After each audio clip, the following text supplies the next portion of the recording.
మకర సంక్రాంతి. ఎవరైతే ఈ మకర సంక్రాంతిలోగా ఈ కథను వింటారో లేక చదువుతారో వారికి ఆ లక్ష్మీనారాయణల అదేవిధంగా శివపార్వతుల అనుగ్రహం తప్పనిసరిగా కలుగుతుంది. అష్ట ఐశ్వర్యాలు భోగ భాగ్యాలు కలుగుతాయి. మరి ఆ కథ ఏంటో ఇప్పుడు ఈ వీడియోలో తెలుసుకుందాం. శ్రీరామదేవుని కథ. నాగంబట్టు కాశీ ప్రయాణం. అనగనగా పూర్వకాలంలో ఒక బ్రాహ్మణుడు ఉండేవాడు. అతని పేరు నాగంబట్టు. ఆయనకి ఒక పుత్రుడు ఒక పుత్రిక ఉన్నారు. పుత్రుని పేరు నారాయణ భట్టు, పుత్రిక పేరు నారాయణమ్మ. వారు చాలా పేదవారు. భిక్షాటన చేసి కుటుంబ పోషణ చేసుకునేవారట. అలా కొన్నాళ్లు అయ్యేసరికి నాగంబట్టు కాశీకి వెళ్లి ధనం సంపాదించుకోవాలి అనే బుద్ధి పుట్టిందట.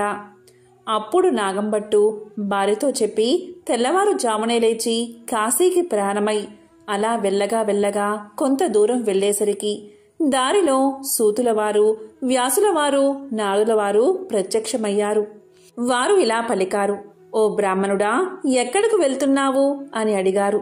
దానికి నాగంబట్టు ఇలా సమాధానం చెప్పాడు, "అయ్యా, నేను కాశీకి ధనం సంపాదించుకోవడానికి వెళ్తున్నాను" అని చెప్పాడు. అప్పుడు వారు ఇలా పలికారు, "ఓయి వెర్రి బ్రాహ్మణుడా, కాశీకి వెళ్తే నీకు ధనం ఎవరైనా మూటగట్టి ఇస్తారా? కాశీకి వెళ్తే గంగా స్నానం దొరుకుతుంది, విశ్వేశ్వరుల దర్శనం దొరుకుతుంది, అన్నపూర్ణమ్మ దర్శనం దొరుకుతుంది. మేము ఒక కథ చెబుతాము, వింటావా?" అని అడిగారు. అప్పుడు నాగంబట్టు, "మీరు ఏ దేవుని కథో వివరించండి స్వామి" అని వేడుకున్నాడు. అప్పుడు వారు ఇలా చెప్పడం మొదలుపెట్టారు. పూర్వకాలంలో కోసల రాజ్యమనే రాజ్యమున్నది. ఆ రాజ్యాన్ని పాలించే దశరథ మహారాజు సంతానం కోసం పుత్ర కామేష్టి యాగం చేయగా దేవతలు ప్రత్యక్షమై పాయస పాత్రను ఇచ్చారు. అది పట్టుకు వెళ్లి తన భార్యలైన కౌసల్య, సుమిత్ర, కైకేయి అని 3 భార్యలకు ఇచ్చాడు దశరథుడు. అలా వారు 3 భుజించగాని గర్భవతులు అయ్యారు. నవమాసాలు నిండగాని చైత్ర శుద్ధ నవమి నాడు పునర్వసు నక్షత్రాన శ్రీరామ, లక్ష్మణ, భరత శత్రుఘ్నులు అనే 4 కుమారులు జన్మించారు. వారు దినదిన ప్రవర్ధమానులై బాలచంద్రుడి వలె పెరుగుతూ ఉన్నారు. కొన్నాళ్లు గడిచేసరికి విశ్వామిత్రుడు వచ్చి రామలక్ష్మణులిద్దరినీ యాగ సంరక్షణార్థం తనతో పంపమని దశరథ మహారాజుని అడగగా విశ్వామిత్రుడితో రామ లక్ష్మణులను పంపడానికి దశరథుడు అంగీకరించగా ముని వారిద్దరికీ బల, అతిబల అని విద్యలను నేర్పాడు. రాముడు తాటకిని చంపి శివుడి విల్లు విరిచి సీతను పెళ్లాడి అహల్యను శాప విమోచనం చేసి పరశురాముని గర్భభంగం చేసి కైకవరం చేత 14 ఏళ్లు అరణ్యవాసంలో ఉండగా రావణాసురుడు సీతను ఎత్తుకుని పోగా లంకాపురమునకేగి లంకా దహనం చేసి రావణాసురుడిని వధించి విభీషణుడికి పట్టం గట్టి తిరిగి వచ్చి పట్టాభిషిక్తుడై సుఖంగా రాజ్యాన్ని ఏలుతూ ఉన్నాడు. ఇది రామదేవుని కథగా చెప్పి 5 లక్ష్మీవారాలు పూజలు చేసి ఆవునేతితో దీపం పెట్టి ఆవు పాలు, గోధుమ రవ్వ, పంచదార కలిపి 5 ఉండలుగా ప్రసాదం చేసి రామదేవునికి నైవేద్యం పెట్టాలి. 1 ఉండ రామదేవుడికి, 1 ఉండ బ్రాహ్మణుడికి, 1 ఉండ ముత్తైదువుకి, 1 ఇరుగు పొరుగు వారికి, 1 ఉండ భార్యా పిల్లలు తినాలి. ఈ విధంగా 5 లక్ష్మీవారాలు పూజ చేయాలి. నిత్యం రామదేవుని కథ చెప్పుకున్న అష్ట ఐశ్వర్యాలతో ఇష్ట సంపదలతో తులతూగుతారు. సకల సౌభాగ్యాలు సుఖాలు కలుగుతాయి. కష్టాల్లో ఉన్నవారు ఈ కథను చదివితే కష్టాలు పోయి సుఖంగా ఉంటారు. పెళ్లి కాని వారికి పెళ్ళవుతుంది. దరిద్రులు ధనవంతులు అవుతారు. చెవిటివారికి చెవుడు పోతుంది. గుడ్డివారికి కళ్ళు వస్తాయి. శరీరంలో ఏ జాడ్యాలు ఉన్నా పోతాయి. శత్రువులు మిత్రులవుతారు. పోయిన పదార్థాలు చేతికి వస్తాయి. తీర్థయాత్ర ప్రాప్తి కలుగుతుంది. దైవ దర్శనం అవుతుంది. ఇహలోక సౌఖ్యాలన్నీ పొందిన తర్వాత వైకుంఠ ప్రాప్తి కలుగుతుంది. ఈ విధంగా రామదేవుని కథ చెప్పి శ్రీరాముల వారిని సకలోపచారాలతో పూజించి నైవేద్యం సమర్పించాలని నీవు ఇంటికి వెళ్ళమని చెప్పారు ఋషులు. దీంతో నాగంబట్టు ఇంటికి వెళ్లేసరికి అతని ఇంట ధనధాన్యాలు తులదూగుతూ ఉన్నాయి. అప్పట్నుంచి రాములవారిని మరవకుండా పూజ చేస్తూ ఉన్నాడు. కొంతకాలం గడిచేసరికి నాగంభట్టు కాశీకి వెళ్ళాలి అనుకున్నాడు. అందుకని అతను కొంచెం ధనం మూటకట్టుకుని కాశీ కావడి భుజం మీద వేసుకుని కుమారుణ్ణి కుమార్తెను పిలిచి, అబ్బాయి అమ్మాయి, మీరు కథ విడవకుండా శ్రద్ధగా చెప్పుకుంటూ ఉండమని నారాయణమ్మతోనూ నారాయణ భట్టుతోనూ చెప్పి కాశీకి ప్రయాణమై వెళ్ళిపోయాడు. ఆ మరునాడు కుమారుడు ఆయా వారానికి వెళ్ళి వచ్చి, అమ్మా రామదేవుని కదా చెబుతాను, విందువుగాని రామ్మా అని పిలిచాడు. దానికి తల్లి, నాయనా వంటవేళ పొద్దున్నే దాసి పాచిపనికి వచ్చే వేళైనది, ఇప్పుడు కథ వినను అని పలికింది. మళ్లీ మధ్యాహ్నం కథ చెబుతాను, విందువుగాని రావమ్మా అని పలికాడు. దానికి తల్లి, ఇప్పుడేమి కథనాయనా, పడకవేళ నిద్రవేళ, ఇప్పుడు వినను అని పలికింది. సాయంత్రం అయిన తర్వాత మంగళహారతులిచ్చి తిరిగి అమ్మను పిలవగా ఆమె పాలు కాచి తోడు వేయాలి, బంగారం వెండి దాచాలి అని చెప్పింది. నారాయణ భట్టు ఈమెకు దరిద్రకాలం సంభవించుచున్నది అని తలిచి పడుకున్నాడు. దీంతో రామదేవునికి కోపం వచ్చి ఎలా వచ్చిన ఐశ్వర్యాలు అలాగే వెళ్లిపోగా బిందెలు చెంబులు గిన్నెలు అన్నీ దొరలి ఇరుగు పొరుగు వారి ఇళ్లకు వెళ్లిపోయాయి. పూర్వం నుంచి ముష్టి ఎత్తుకుని చిల్లు రాగి చెంబు కూడా దొర్లి వెళ్లిపోతూ ఉండడం వల్ల అప్పుడు నారాయణమ్మ చూసి, అమ్మా అదైనా ఉంచమని కోరవే అమ్మా అని చెప్పగా ఆమె అదైనా ఉంచు రామదేవుడా తండ్రి అని వేడుకోగా ఆ చెంబు తప్ప మిగతావన్నీ వెళ్లిపోయాట. వారి గూటిలో ఉన్న వెండి కంచం కూడా దొర్లిపోతూ ఉండగా అప్పుడు ఆమె కంచం అంచు పట్టుకుని లాగినదట. సగం అంచు వారికి, సగం అంచు పొరుగువారికి వెళ్లిపోయిందట. మరునాటి ఉదయమున ఆమె వారింటికి నిప్పు కోసం వెళ్లి వారింట్లో ఉన్న కంచం అంచు మాదే అన్నదట. మీ కంచం అంచు మా ఇంటికి ఎలా వచ్చిందమ్మా? మేము మీ ఇంటికి వచ్చామా, మీరు మా ఇంటికి వచ్చారా, కాబట్టి ఆ కంచం మాదే అన్నారట. అలా కాదు, మా ఇంట్లో కూడా కంచం అంచు ఉంది, పట్టుకుని వస్తానని రెండూ దగ్గర పెట్టి చూడగా రెండూ అతుక్కుపోయాయట. మాది అని వారు పుచ్చుకున్నారట. దీంతో సిగ్గుపడి ఇంటికి వచ్చిందట తల్లి. అప్పుడు కుమారుడు చూసి, ఏమన్నారమ్మా అని అడగగా మాదే అని వారే పుచ్చుకున్నారని సమాధానం చెప్పిందట. అప్పుడు కుమారుడు, ఇప్పుడు రామదేవుని కథను చెబుతాను, వింటావమ్మా అని అడిగాడు. నేను కథ వినను, కార్యము వినను, ఏ పని పాటో చేసుకుని బతుకుతా కాని రామదేవుని కథ మాత్రం వినను అని పలికింది తల్లి. దీంతో ఎలా వచ్చిన ఐశ్వర్యం అలాగే వెళ్లిపోయింది. నీ చెల్లెల్ని మాత్రం తీసుకుని వెళ్లి ఎవరికైనా ఇచ్చి పెళ్లి చేయమని చెప్పింది తల్లి. ఆమె ఆజ్ఞ ప్రకారంగా నారాయణ భట్టు ప్రయాణమయ్యాడు. వారు ఊరు చివరికి వెళ్లేసరికి కాశీకి వెళ్లిన నాగంభట్టు తిరుగు ప్రయాణమై ధనం మూటగట్టుకుని వస్తున్నాడట. కొంత దూరం వచ్చేసరికి ఆయన ఊరు చివరకు వచ్చినారు. అక్కడ కోనేరు కనిపించింది. ఆ కోనేరులో కాలు కడుక్కుంటూ ఉండగా ఎక్కడ్నుంచో ఒక పెద్ద గరుడ పక్షి వచ్చి ఆ డబ్బు మూటను ఎత్తుకుపోయింది. అయ్యో అని నాగంభట్టు విచారిస్తూ ఇంటికి వస్తూ ఉండగా కొంత దూరం వచ్చేసరికి నారాయణమ్మను నారాయణ భట్టును చూసి, అబ్బాయి అమ్మాయి మీరు సుఖంగా ఉన్నారా అని అడిగాడు. ఏమున్నది నాన్నగారు, యథాప్రకారానికి ఏమీ లోటు లేదు. మీరు వెళ్ళినది మొదలు కథ చెబుతాను వినమంటే అమ్మ వినలేదు, కాబట్టి రామదేవునికి కోపం వచ్చి ఎలా వచ్చిన ఐశ్వర్యం అలాగే వెళ్ళిపోయింది అని జరిగిందంతా తండ్రికి చెప్పారు. ఆమె ఆజ్ఞ ప్రకారం వెంటబెట్టుకుని వస్తున్నాను, మీ ఆజ్ఞ ఏమిటి నాన్నగారు అని నారాయణ భట్టు తండ్రిని వేడుకోగా సరే అలాగే చేయమని చెప్పి నాగంభట్టు విచారిస్తూ ఇంటికి వెళ్ళాడు. నారాయణ భట్టు నారాయణమ్మను వెంటబెట్టుకుని వెళ్తూ ఉన్నాడు. వెళ్ళగా వెళ్ళగా కొంత దూరం వెళ్ళేసరికి నారాయణ భట్టుకు ఒక బ్రాహ్మణుడు కనిపించాడు. ఓ బ్రాహ్మణుడా, నీకు నా చెల్లెల్నిచ్చి పెళ్లి చేస్తాను, చేసుకుంటావా అని అడిగాడు. దానికి ఆ బ్రాహ్మణుడు, నాకు పెళ్లి వద్దు, పేరంటము అక్కర్లేదని చెప్పాడు. మరలా నారాయణ భట్టు చెల్లెల్ని వెంటబెట్టుకుని కొంత దూరం వెళ్లేసరికి ఇంకొక బ్రాహ్మణుడు కనిపించాడు. అప్పుడు నారాయణ భట్టు ఆ బ్రాహ్మణుడితో, ఓ బ్రాహ్మణుడా, నా చెల్లెల్నిచ్చి పెళ్లి చేస్తాను, చేసుకుంటావా అని అడిగాడు. దానికి ఆ బ్రాహ్మణుడు కూడా, నాకు పెళ్లి వద్దు, పేరంటము వద్దు, ఇదివరకే 2 భార్యలున్నారు అని సమాధానం చెప్పాడు. మరలా నారాయణ భట్టు నారాయణమ్మను వెంటబెట్టుకుని వెళ్తూ ఉండగా త్రోవలో ఒక పెద్ద పూల తోట కనిపించింది. ఆ తోటలో అన్నా చెల్లెలు కూర్చుని రామదేవుని కథ చెప్పుకుంటూ ఉండగా ఎక్కడ్నుంచో ఒక బ్రాహ్మణ యువకుడు వచ్చి పూలు కోసుకుంటూ ఉండగా ఆ యువకుణ్ణి చూసి, నారాయణ భట్టు, ఓ బ్రాహ్మణుడా, నీకు నా చెల్లెల్నిచ్చి పెళ్లి చేస్తాను, చేసుకుంటావా అని అడిగాడు. దానికి ఆ బ్రాహ్మణుడు, పెళ్లి చేస్తానంటే వద్దంటానా, కానీ మా గురువుగారు ఉన్నారు, వారి ఆజ్ఞ ప్రకారం ఆయన పెళ్లి చేసుకోమంటేనే చేసుకుంటాను అని సమాధానం చెప్తాడు.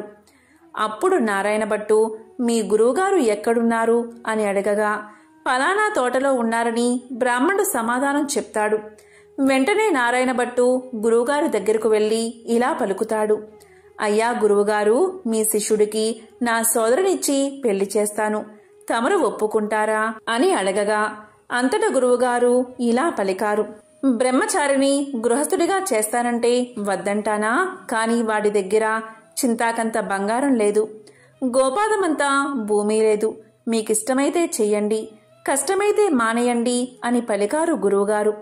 అప్పుడు నారాయణ భట్టు గురువుగారికి దండం పెట్టి అలాగ ఎక్కడికో వెళ్లి 4 అరిటాకులు తెచ్చి పందిరి వేసి గుచ్చిన ముత్యాల తోరణాలు కట్టి గుచ్చని ముత్యాలు తలంబ్రాలు పోసి 70 యాగాల నారాయణమ్మనిచ్చి పెళ్లి చేశాడు. వారు అక్కడే కూర్చుని కథ చెప్పుకున్నారట. అలా కొన్నాళ్లు గడిచేసరికి ఒక విప్రుడు వచ్చి ఇలా పలికాడట, మీకు 4 ఎకరాల భూమిని దారపోస్తాను, పుచ్చుకోవలసిందిగా చెప్పగా అప్పుడు వారు, మేము రామదేవుని కథ చెప్పుకుంటున్నాము, కథ అయితే పుచ్చుకుంటాం, మీకిష్టమైతే కూర్చుని కథ వినండి అని పలికారు. కథ అయిన తర్వాత ఆ బ్రాహ్మణుడు రాగి చెంపులో నీరు పోసి, పలానా తోటలో ఆస్తి ఉన్నది, అనుభవించమని 4 ఎకరాల భూమి వారికి దారపోసి ఆ విప్రుడు ఎక్కడికో వెళ్లిపోయాడు. ఆ 4 ఎకరాల భూమి అనుభవిస్తూ కథ చెప్పుకుంటూ అక్కడే ఉండిపోయారు. అలా కొన్నాళ్లు గడిచేసరికి ఆ ఊరి రాజుగారు ఒక భవనం కట్టించి కొంత ధనం పుణ్య దంపతులకు దార పొయ్యాలని చూస్తున్నారట. ఎక్కడ వెతికినా సరైన పుణ్య దంపతులు రాజుకు దొరకలేదు. ఆ రాత్రి రామదేవుడు రాజు కల్లో కనిపించి, పలానా తోటలో పుణ్య దంపతులు ఉన్నారు, వారిని తీసుకువచ్చి దార పొయ్యండని ఆజ్ఞాపించాడట. రామదేవుని ఆజ్ఞ ప్రకారం మర్నాడు ఉదయమే లేచి 16 మంది బోయలను పల్లకిని పంపాడంట రాజు.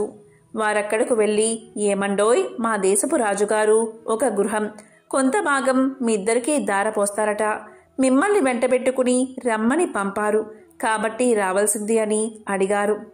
అప్పుడు ఆ దంపతులు, మేము రామదేవుని కథ చెప్పుకుంటున్నాం, మీకిష్టమైతే కూర్చుని కథ వినండి అనగా బోయిలు కథ విన్న తర్వాత ఆ పుణ్య దంపతులను తీసుకుని వెళ్లి రాజుగారికి అప్పగించారు. దీంతో రాజు సంతోషంతో గృహాన్ని ధనాన్ని వారికి దారపోసి వెళ్లిపోయాడు.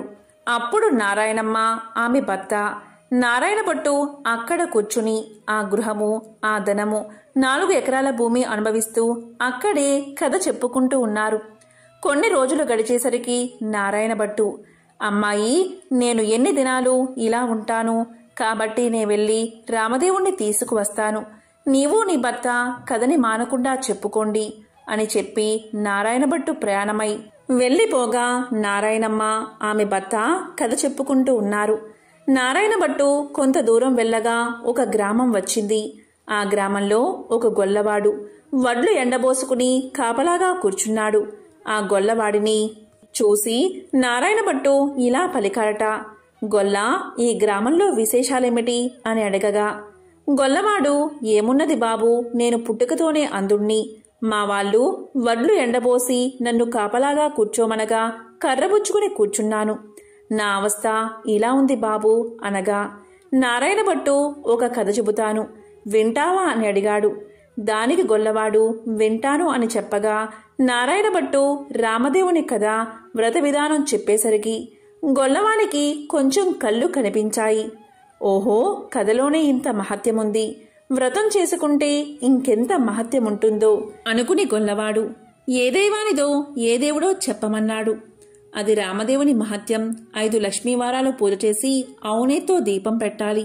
ప్రసాదం 5 ఉండలు చేసి రామదేవుని ముత్తైదువులకు, బ్రాహ్మణులకు, ఇరుగు పొరుగువారికి ఇచ్చి భార్యా పిల్లలు తినాలి అని చెప్పి నారాయణభట్టు వెళ్ళిపోయాడు. ఇలా నారాయణభట్టు చెప్పి కొంత దూరం వెళ్లేసరికి ఒక రాజు విచారిస్తూ ఉన్నాడు. ఆ రాజును చూసి నారాయణభట్టు ఇలా పలికాడు. ఏమి రాజా విచారిస్తున్నారు అని అడిగాడు. దానికి రాజుగారు, నాయనా, నా భార్యా బిడ్డలు పరారయ్యారు, నా రాజ్యం పరాయి రాజులు తీసుకున్నారు, నా అవస్థ ఇలా ఉన్నది అని చెప్పాడు.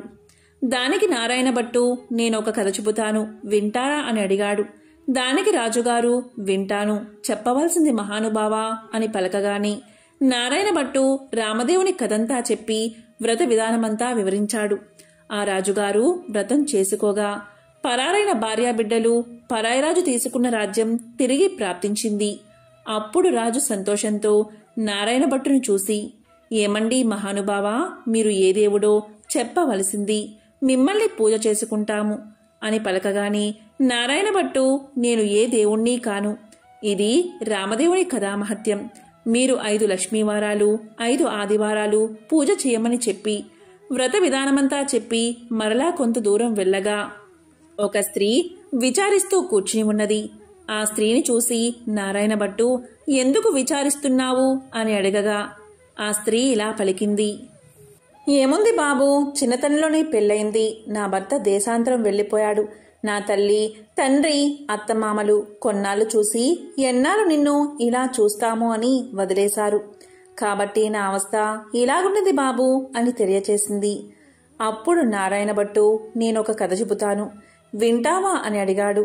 అలాగే వింటాను బాబు అని ఆమె అనగా నారాయణభట్టు రామదేవుని కథంతా చెప్పి వ్రత విధానమంతా చెప్పేసరికి దేశాంతరం వెళ్లిన ఆమె భర్త తిరిగి వచ్చాడు. తల్లి తండ్రి అత్తమామలు వచ్చారు. ఆమె సంతోషించి నారాయణభట్టుని చూసి, ఏమండి మహానుభావా, మీరు ఏ దైవానివో, మిమ్మల్ని మేము పూజ చేసుకుంటాము అని చెప్పగా దానికి నారాయణభట్టు ఇలా సమాధానం చెప్పాడు. నేను ఏ దైవాన్ని కాదు, ఇదంతా రామదేవుని కథామహత్యం, 5 లక్ష్మీవారాలు 5 ఆదివారాలు మానకుండా పూజ చేయమని కథ విధానమంతా చెప్పి కొంత దూరం వెళ్లేసరికి ఒక గ్రామం వచ్చింది. ఆ గ్రామంలో ఒక ఇల్లాలి ఇంటికి వెళ్లి, అమ్మా పూజ చేసుకుంటాను, కొంచెం ఇల్లు ఇస్తావా అని అడిగాడు. దానికి ఆమె, మా ఇంటిలో మడి ఆచారం కనుక కుదరదు, ఇల్లు లేదు, వెళ్ళిపో అన్నది. అప్పుడు నారాయణభట్టు, కోనేరైనా చూపించు తల్లి అని అడిగాడు. దానికి ఆమె, తూర్పు దిశ ఈశాన్య మూలగా ఒక కోనేరున్నది, వెళ్ళమని పలికింది. అప్పుడు నారాయణభట్టు ఆ కోనేరు దగ్గరకు వెళ్లి స్నానం చేసి మడిబట్టలు ఆరవేసుకుని ఇల్లు ఇవ్వను అన్న ఇల్లాలి అరుగు వద్దకు వచ్చి తూర్పు దిశ ఈశాన్య మూలగా ఒక పుచ్చు పీటకు పసుపు రాసి బొట్టు పెట్టి అందు రామదేవుని పటాన్ని పెట్టి కథ చదువుకుంటూ ఉన్నాడట.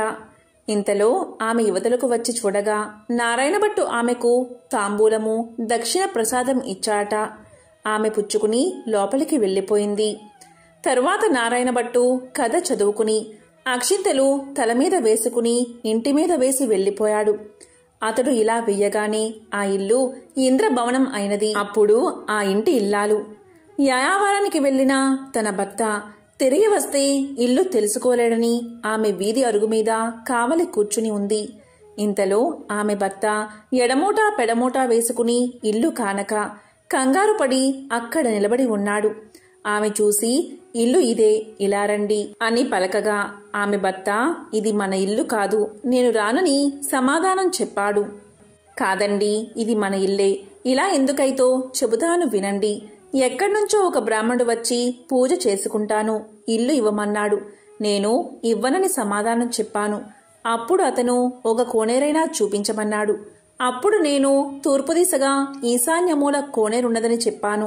అతడు కోనేరు దగ్గరకు పోయి స్నానం చేసి మడిబట్ట ఆరవేసుకుని మన అరుగు మీదకు వచ్చి ఒక పీటకు పసుపు రాసి బొట్టు పెట్టి తూర్పు దిశ ఈశాన్యమూలగా పెట్టి అందు రామదేవుని పటాన్ని పెట్టి పూజ చేసి ఆవు పాలు గోధుమ నూక పంచదార కలిపి ప్రసాదంగా ఉండలు చేసి రామదేవుడికి నైవేద్యం పెట్టి కథ చెప్పుకుంటూ ఉన్నాడు. నేను బయటకు వచ్చేసరికి తాంబూలాది దక్షిణ ప్రసాదాలు నాకు ఇచ్చాడు. నేను లోపలికి వెళ్లిపోయి తిని కూర్చున్నాను. అతడు కొన్ని అక్షింతలు తల మీద వేసుకుని మరికొన్ని అక్షింతలు మన ఇంటి మీద వేసి వెళ్లిపోగా ఇల్లు ఇలా ఇంద్రభవనంగా మారింది. ఇదంతా ప్రసాద మహత్యమని పలికింది ఆ ఇల్లాలు. దానికి ఆమె భర్త, ఆయన పూజ చేసుకుంటానంటే వద్దన్నావా? నిర్భాగ్యురాలా, పాపిష్టిదానా, అతడు ఏ దిశగా వెళ్లాడో చెప్పు అని పలకగా ఈశాన్య మూలగా వెళ్లాడని భార్య తెలియచేసింది. అప్పుడు అతను నారాయణ భట్టుకును వెదుగుతూ బయలుదేరాడు. కొంత దూరం వెళ్ళగా నారాయణ భట్టు ఆ బ్రాహ్మణుడికి కనిపించాడు. అప్పుడా బ్రాహ్మణుడు, ఏమండోయ్ మహానుభావా, మీరు మా ఇంటికి రావలసినది, మిమ్ము పూజించుకుంటామని పలికాడు. దానికి నారాయణ భట్టు, మీ ఇంటికి ఇప్పుడు రాను, రామదేవుని వెతుకుతుంటూ వెళుతున్నాను అని పలకగా అప్పుడా బ్రాహ్మణుడు, అలా కాదు మహానుభావా, మీరు మా ఇంటికి వచ్చి పూజ చేసుకుంటానంటే మా వాళ్ళు ఇల్లు ఇవ్వనన్నారు, కాబట్టి మాదే తప్పు, మా తప్పు క్షమించి మా ఇంటికి రావలసినది, మీరు ఏ దైవమో చెప్పండి, మిమ్మల్ని మేము పూజించుకుంటాము అని పలికాడు. అప్పుడు నారాయణ భట్టు, మీ ఇల్లు కాబట్టి మీరు ఇవ్వనన్నారు, మీ తప్పేమీ లేదు, రావడం నాదే తప్పు అని పలికాడు. నేను ఏ దేవుణ్ణి కాదు, ఇదంతా రామదేవుని కథా మహత్యం. మీరు ఇంటికి వెళ్లి 5 లక్ష్మీవారాలు 5 ఆదివారాలు పూజ చేసుకోండి అని చెప్పి వ్రత విధానమంతా అతనికి తెలియచేశాడు. రామదేవుణ్ణి వెతుక్కుని వచ్చేటప్పుడు మీ ఇంటికి వస్తాను అని సమాధానం చెప్పాడు నారాయణ భట్టు. అప్పుడా బ్రాహ్మణుడు ఇంటికి వచ్చి, కథలోనే ఇంత మహత్యముంది, వ్రతం చేసుకుంటే ఇంకెంత మహత్యం ఉంటుందో అని పూజ చేసుకుని కథ చెప్పుకుని అష్ట ఐశ్వర్యాలతో అష్ట సంపదలతో తులుతూగుతూ ఉన్నాడు. ఇక నారాయణ భట్టు ఎండనక వాననక, తిండనక తెప్పలనక, ఆకలనక దప్పికనక, చెట్టనక పుట్టనక, నీడనక భయమనక, అర్ధరాత్రి అనక అరణ్యాల వెంబడి వెళ్తూ ఉండగా కొంత దూరం వెళ్లేసరికి నారాయణ భట్టు మూర్చిల్లి ముఖం తిరిగి పడిపోయాడు. అప్పుడు రామదేవుడికి దయ కలిగి ముసలి బ్రాహ్మణ వేషంతో వచ్చి నారాయణ భట్టు ముఖం తుడిచి లేవదీసి మంచినీళ్లు ఇచ్చి, మా ఇంటిలో భోజనం చేద్దువుగాని రమ్మని పలికాడు. నేను భోజనం మాత్రం చేయను, నేను రామదేవుణ్ణి వెతుక్కుంటూ వెళ్తున్నాను, ఒక కోనేరు మాత్రం చూపిస్తే స్నానం చేసి వస్తాను అని పలికాడు. దానికి ఆ బ్రాహ్మణుడు, తూర్పు దిశలో ఈశాన్య మూల ఒక కోనేరు ఉన్నది, వెళ్ళమని చెప్తాడు. దాంతో నారాయణ భట్టు ఆ కోనేరు వద్దకు వెళ్లి స్నానం చేసి పైకి వచ్చేసరికి అక్కడ ఇంద్రభవనంలా మారిపోతుంది. లోపలకు వచ్చేసరికి సీతమ్మవారు వెండి కంచాలు, వెండి పీటలు, పైడి కంచాలు కనిపించాయి. అప్పుడు నారాయణ భట్టుకు రామదేవుడు సీతమ్మ ఎదురై, మా ఇంటిలో భోజనం చేద్దువుగాని రమ్మన్నారట, నేను భోజనం మాత్రం చెయ్యను, రామదేవుణ్ణి వెతుక్కుంటూ వెళ్తున్నాను అని నారాయణ భట్టు పలికాట. అప్పుడు దానికి నేనే రామదేవుణ్ణి అని చెప్పగా, అయితే కావచ్చు మహానుభావా, నాకు దర్శనం కావాలి అని చెప్పగా, అప్పుడు పులిచర్మంతో, రుద్రాక్షలతో, విభూతి రేఖలతో, నడుమున నాగాభరణంతో, శిరస్సున గంగతో, పక్కన పార్వతీదేవితో, త్రిశూలం త్రినేత్రముతో నంది వాహనుడై ఈశ్వరుడు ప్రత్యక్షమయ్యాడు. అప్పుడు నారాయణ భట్టు వారిని స్తోత్రం చేశాడు. వందే శంభు ముమాపతి సురగురం వందే జగత్కారణం, వందే పన్నగభూషణం మృగధరం వందే పశూనాంపతి, వందే సూర్య శశాంక వహ్నినయనం, వందే ముకుంద ప్రియం, వందే భక్త జనాశ్రయంచ వరదం వందే శివశంకరం అని స్తోత్రం చేయగా ఈశ్వరుడు ప్రత్యక్షమయ్యాడు. అప్పుడు నారాయణ భట్టు విష్ణుమూర్తి కూడా ప్రత్యక్షం కావాలని కోరాడు. అప్పుడు విష్ణుమూర్తి వక్షస్థలమున వనమాలికతో, మెరుపు తీగ వంటి లక్ష్మీదేవితో, శంఖచక్ర గదాధరుడై నెమలి పింఛం ధరించి ప్రత్యక్షమయ్యాడు. అప్పుడు హరిని కూడా ఈ విధంగా స్తోత్రం చేశాడు. శాంతాకారం భుజగశయనం పద్మనాభం సురేశం, విశ్వాకారం గగన సదృశం మేఘవర్ణం శుభాంగం, లక్ష్మీకాంతం కమలనయనం యోగి హృద్యాన గమ్యం, వందే విష్ణుం భవభయహరం సర్వలోకైకనాథం అని స్తోత్రం చేయగా విష్ణుమూర్తి ప్రత్యక్షమయ్యాడు. అప్పుడు నారాయణ భట్టు రామదేవుడు ప్రత్యక్షం అవ్వాలి అన్నాడు. రామదేవుణ్ణి స్తోత్రం చేసేసరికి హనుమ సీతారామ లక్ష్మణ భరత శత్రుఘ్నులు సపరివార సహితంగా శ్రీరామచంద్రుడు ప్రత్యక్షమయ్యాడు. అప్పుడు రామదేవుడు ఇప్పుడైనా భోజనం చేస్తావా అని నారాయణ భట్టును అడిగాడు. అలాగే చేస్తా, కాని భోజనం అయిన తర్వాత నాతో వస్తానని అభయహస్తమిస్తే భోజనం చేస్తానని పలికాడు. అప్పుడా సీతమ్మ తల్లి, 4 కూరలు, నవకాయ పిండి వంటలతో పంచభక్ష పరమాన్నాలు వండి వెండి కంచాలు పైడి పీటలు వేసి వారు బందుకోటి పరివార సహితంగా నారాయణ భట్టుకు సీత మహాతల్లి భోజనం వడ్డించింది. అందరూ భోజనాలు చేసి లేచి కర్పూర తాంబూలాలు వేసుకున్న తర్వాత నాతో వస్తానని అభయహస్తమిచ్చావు, కావున మా ఇంటికి నాతో రావాల్సిందని కోరాడు నారాయణ భట్టు. అప్పుడు నారాయణ భట్టు ముందు, రామదేవుడు వెనుక తాను బయలుదేరి వెళ్తున్నారు. అలా కొంత దూరం వెళ్లి నారాయణ భట్టు వెనుతిరిగి చూశాడు. అప్పుడా రామదేవుడు కనిపించలేదు. అంత నారాయణ భట్టు ముఖం తిరిగి మూర్ఛ వచ్చి నేల మీద పడిపోయాడు. అప్పుడు రామదేవుడికి దయకలిగి ఒక ముసలి బ్రాహ్మణ వేషంలో వచ్చి నారాయణ భట్టు ముఖం తుడిచి లేవదీసి మంచినీళ్లు ఇచ్చి, ఏమీ ఇలా పడిపోయావు? నాతో నడవలేని వాడవు, నన్ను ఎందుకు రమ్మన్నావు అని అడిగాడు. దేవా, నీ మహిమను బ్రహ్మాది దేవతలు, యోగీశ్వరులు, మునీశ్వరులు తపస్సులు తెలుసుకోలేరు. నీ మహత్యం తెలుసుకోవడానికి నేనెంత వాడని, నా తప్పులు క్షమించి నాతో రావలసినది అని నారాయణ భట్టు రామదేవుణ్ణి ప్రార్థించాడు. అప్పుడు రామదేవుడు, అలాగే వస్తానని, నీవు వచ్చేటప్పుడు ఎవరి ఇళ్లకు వెళ్లావో వారి ఇళ్లకు నన్ను కూడా నీ భుజాలపై ఎక్కించుకుని తీసుకెళ్లమన్నాడు. అప్పుడు నారాయణ భట్టు రామదేవుణ్ణి భుజాలపై ఎక్కించుకుని కొంత దూరం వచ్చేసరికి ఇల్లు ఇవ్వను అని చెప్పినా ఇల్లాలి ఇంటికి వచ్చారు. అక్కడ ఆ ఇల్లాలు ఆమె భర్త కూర్చుని రామదేవుని కథ చెప్పుకుంటున్నారు. వారి భక్తికి మెచ్చి వారికి అష్ట ఐశ్వర్యాలు, ఆయురారోగ్యాలు ఇచ్చి కాపాడి రక్షించాడు రామదేవుడు. మరికొంత దూరం వచ్చేసరికి గొల్ల ఇల్లు వచ్చింది. ఆ రోజు ఆదివారం. నారాయణ భట్టు చెప్పిన మాదిరి పూజ చేసుకుని కథ చెప్పుకుంటున్నారు. వారిని మెచ్చి ఐశ్వర్యాలు, ఆయురారోగ్యాలు ఇచ్చి సిరి సంపదలు ఎడబాయకుండా వారిని కాపాడి రక్షించారట. ఇంకా కొంత దూరం వచ్చేసరికి చెల్లెలి ఇల్లు వచ్చింది. అక్కడ వారు రామదేవుని కథ చెప్పుకుంటూ బంగారపు ఉయ్యాల్లో ఊగుతున్నారు. వారిని మెచ్చి ఆయురారోగ్యాలు ఇచ్చి సిరి సంపదలు ఇచ్చి కాపాడి రక్షించాట రామదేవుడు. అప్పుడు నారాయణమ్మ తన ఇంటికి అన్నయ్య వచ్చాడని కాళ్ళు కడుక్కోవడానికి నీళ్ళిచ్చి దాహానికి మజ్జిగ ఇచ్చి మర్యాద చేసింది. అప్పుడు నారాయణ భట్టు ఇలా పలికాడు, అమ్మాయి, నన్నిలా మర్యాద చెయ్యక్కర్లేదు. నేను రామదేవుణ్ణి తీసుకువచ్చాను. నీవు నీ భర్త మా ఇంటికి రావాలి, మనమందరం పూజ చేసుకుందాము అని చెప్పాడు. అప్పుడామె సంతోషంతో అలాగే వస్తానని పలికింది.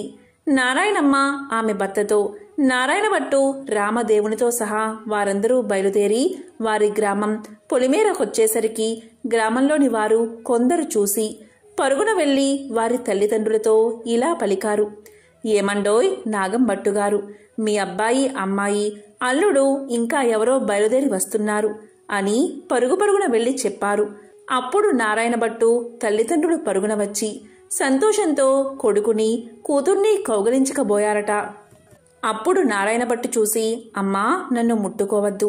ఇప్పుడు నేను రామదేవుణ్ణి తీసుకువస్తున్నాను. మీరు మా ఇంటికి వెళ్లి 4 మూలలు దులిపి నల్లగా అలికి తెల్లగా ముగ్గు పెట్టి పచ్చగా పసుపు రాసి మామిడాకుల తోరణాలు కట్టి ఒక పీటకు పసుపు రాసి బొట్టు పెట్టి తూర్పు దిశ ఈశాన్య మూలగా ఉంచి రామదేవుని పటం పెట్టి గోధుమ నూక, పంచదార, ఆవుపాలు కలిపి ప్రసాదం 5 ఉండలు చేసి పూజకు అన్నీ సిద్ధం చేసి నాకు కబురు చెయ్యండి. అప్పుడు నేను రామదేవుణ్ణి తీసుకువస్తాను అని చెప్పాట. వారు సంతోషంతో ఇంటికి వచ్చి 4 మూల్లా దులిపి అలికి ముగ్గులు పెట్టి పచ్చగా పసుపు రాసి మామిడాకుల తోరణాలు కట్టి 4 మూల్లా వెతకగా ఒక పుచ్చుపీట కనిపించింది. ఆ పీటకు పసుపు రాసి బొట్టు పెట్టి కుమారుడు చెప్పిన ప్రకారంగా సిద్ధం చేశారు. నీవు రామదేవుణ్ణి తీసుకురమ్మని కుమారుడికి కబురు పంపారు.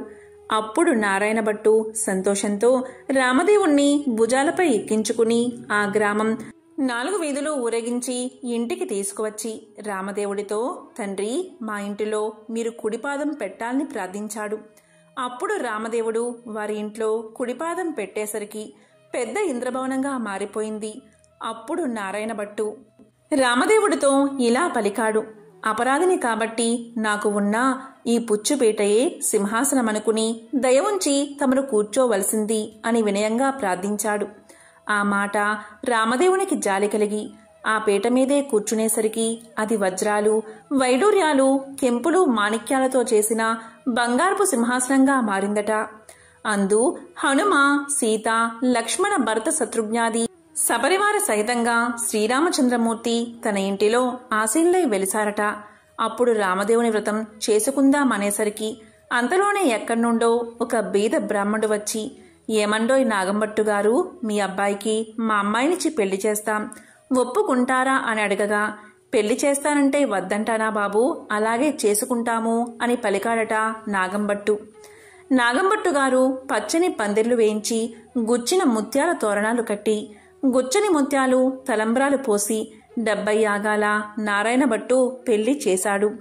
నారాయణభట్టు పెళ్లిన తర్వాత నాగంభట్టు భార్య, నారాయణభట్టు భార్య నారాయణమ్మ, ఆమె భర్త వారంతా రామదేవుని వ్రతం చేసి 5 లక్ష్మీవారాలు, 5 ఆదివారాలు పూజ చేసి నైవేద్యం పెట్టి కథ మానకుండా చెప్పుకుంటూ ఉండగా వారి భక్తికి మెచ్చి రామదేవుడు వారిని రక్షించాట, సకల ఐశ్వర్యాలను కలిగించాట, ఆరోగ్యంగా జీవించేలా వరాన్ని ప్రసాదించాట. ఈ నోము ప్రపంచమంతా నోచిన వారందరూ అష్ట ఐశ్వర్యవంతులై సుఖంగా ఉండిరి. ఎంతో పవిత్రమైన విశేషమైన ఈ రామదేవుని కథను ఎవరైతే ప్రతిరోజు చెప్తారో, లేక వింటారో, లేక వినిపిస్తారో అటువంటి వారికి సకల ఐశ్వర్యాలు, భోగ భాగ్యాలు కలుగుతాయి. ఆ శ్రీరామచంద్రుడి అనుగ్రహం తప్పకుండా కలుగుతుంది. ఓం రామచంద్రాయ నమః. ఓం నమః శివాయ.